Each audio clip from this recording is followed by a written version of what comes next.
So for my novel project, I chose to write a short story titled Medea Learns to Breathe.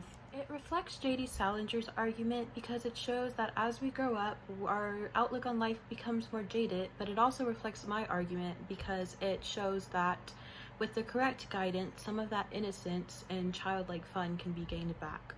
My short story reflects the idea represented in Catcher the Rye of that when you're in your lowest moment, you reach for childlike innocence and for someone who understands what you're going through.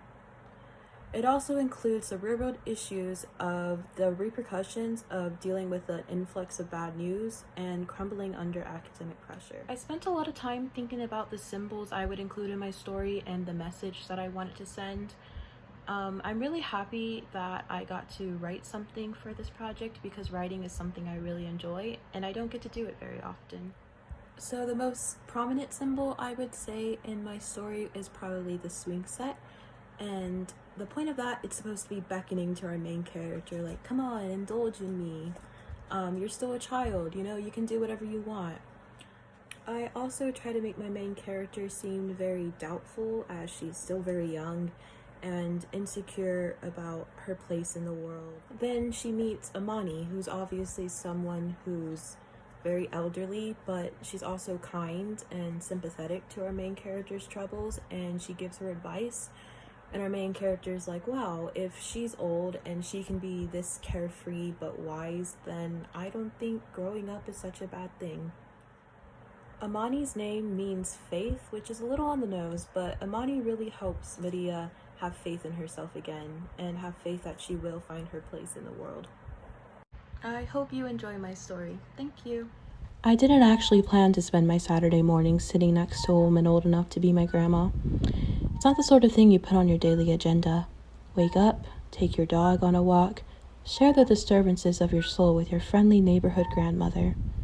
Come to the unfortunate realization that you really cannot plan for everything in life. This lady sat herself on the park bench I was sitting on, about 2 feet away from me. At first, I just traded a smile with her despite my confusion. She was the only other person who frequented the park this early, and she usually sat on one of the many other empty benches and read a book.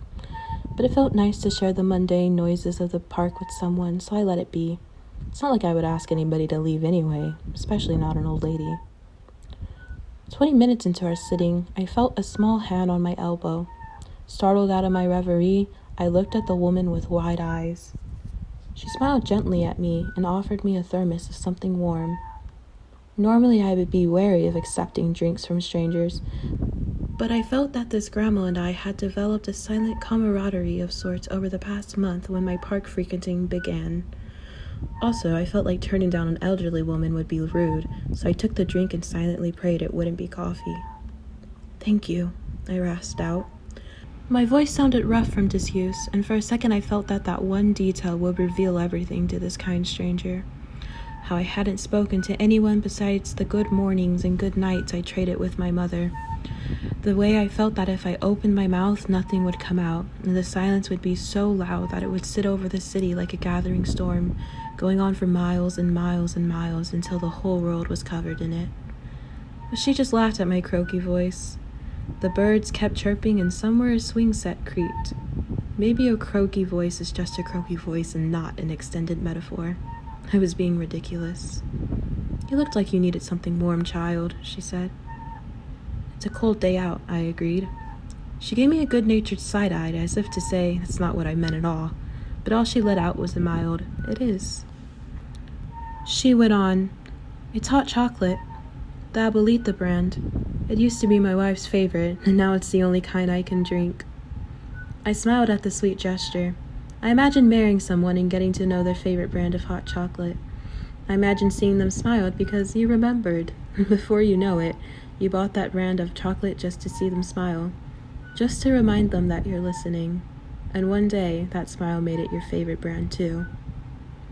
I took a sip and asked, "If you don't mind me asking, when did she die?" I watched her curl her small hands into each other. "Tomorrow will be 18 years ago," she said. I frowned into my thermos. I know I was the one who asked, but all of a sudden I felt like crying. "What is it?" she prodded. It's just... I'm sorry for your loss." I don't want to imagine how painful that must be, I said.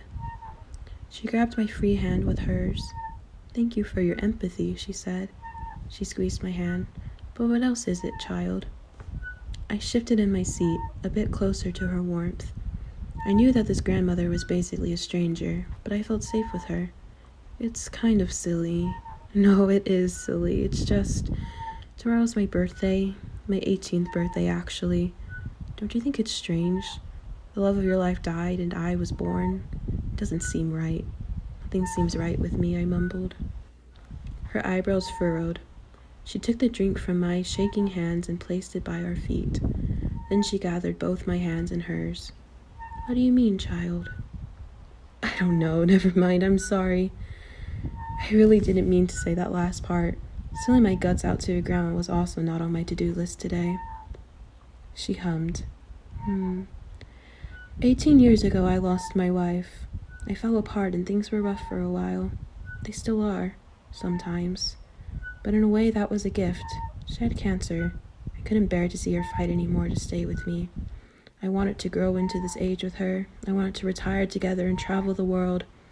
And in the end, I wanted her to be at peace, even if it meant leaving me. But her 54 years were enough for me to love her with my whole being. Enough so that it lasted multiple lifetimes over, and enough for her to do the same for me. And every year when her death anniversary passes, I watch her favorite movies and drink her favorite wine, and I thank the universe for letting me know her. I celebrate her love and her life. I choked up even more. That's beautiful, I managed, and this time I was the one who squeezed her hands. She smiled at me until her eyes turned into half moons and crow's feet. But 18 years ago, I was given another gift. A new friend, although I would not meet her until today. I don't know you very well, but I know that there's nothing wrong with you. Love and peace live inside you. This hard time will pass. Something inside me gave way. I'm so scared, I whispered. I don't know how much longer I can keep doing this. Every day I go to school, and then I go to my clubs, and then I go home and I do my homework, and then I go to sleep. There's no room for anything else if I want to get the grades I want. I feel like I'm a spectator in my own life, just waiting for something to happen, 'cause this can't be all there is. What if I spend my whole life chasing after some sense of duty I have to be the best? I curled my knees up to my chin. I don't want that. I'm still a kid, but I've never felt young. Or at least not in the fun and reckless way. But I don't know how to stop pursuing this formless future I've created for myself where I'm successful and rich and helpful to the world. I don't think there will be room for anything else. For a while, the words saturated in the silence. I mean, I wouldn't know what to say either. Confessing to someone you met 30 minutes ago isn't commonplace. Maybe I was just a hard person to talk to. That darn swing set creaked in agreement. I felt an arm wrap around my shoulder. Who says you have to be successful and rich and helpful? You seem to have amazing empathy, child, and that is a rare and beautiful thing. But you don't have to save the world. Sometimes being selfish is the best thing you can do for the world, Grandma said. She used her fingertips to wipe away some of my tears. But everyone says I'm brilliant. Everyone says I'm so bright and capable. And on the news, on social media, God, everywhere I go, I see so much wrong with the world. How could we have let any of this happen? How can I pursue my own fantasies when so many people don't get to because they're cut down by the injustice in our world? Shouldn't I use my brilliance or whatever to help them? I don't want to see any more kids in cages or police brutality or corruption. I can't take any more of it, I pleaded. I don't know who I was pleading to. Somewhere, a swing set creaked. Grandma scooted the final inches between us and put my head on her shoulder. Embarrassingly enough, I cried like a baby. The world has scared you, hasn't it? It's okay. It'll be okay, she soothed, taking my hand. When I finally calmed down, I laughed a bit. I mean, I didn't even know her name, and yet she knew more about me than my friends. Maybe vulnerability is easier when no one expects anything of you. She rubbed my back for a few moments and then asked my name. I cleared my throat. Maria, I said. She smiled her gentle smile at me and said, Well, Medea, I'm afraid I can't answer all your questions. But I've lived through some terrible things, and I've lived through some wonderful things. And you, Medea, have so much goodness in you. It's overflowing, it's begging to come out. When people like you create wonderful things, the terrible things become easier to bear.